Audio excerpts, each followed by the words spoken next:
Hello বন্ধুরা, আজ আমি এসে গেছি দমদম ক্যান্টনমেন্ট গোড়াবাজার সংলগ্ন একটি পুকুর, ধোবা পুকুর। এখানে আমি আজকে ছট পুজো দেখতে এসেছি। 2023 20 তারিখ সকাল। আমি ভোর 5:30টায় এখানে এসেছি। এখানে চারিদিক বাঁধানো একটা পুকুর এবং যারা উপোস করেছে চারিদিক দিয়ে তারা জলে নেমে সূর্যদেবের অপেক্ষা করছে। সূর্যদেব উদিত হলে তারপরে পুজো করে তারা জল থেকে উঠবে।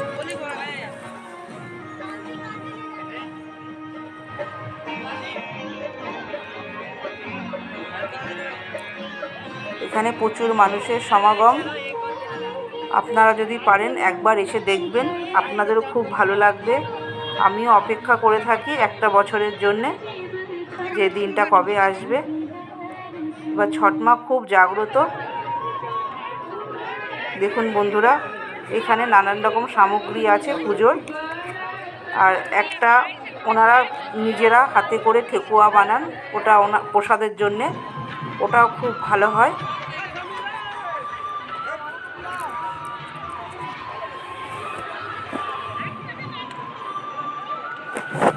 সেই ঠেকুয়াটা আমিও বানিয়েছি, আমার চ্যানেলে পেয়ে যাবেন।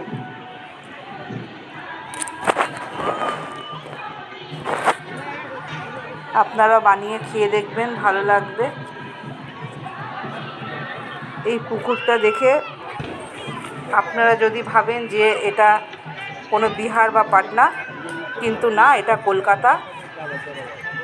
এবার আমার চ্যানেলটি যদি আপনাদের ভালো লেগে থাকে, শেয়ার করবেন, লাইক করবেন, সাবস্ক্রাইব করবেন। এতক্ষণ আমার সঙ্গে থাকার জন্য ধন্যবাদ।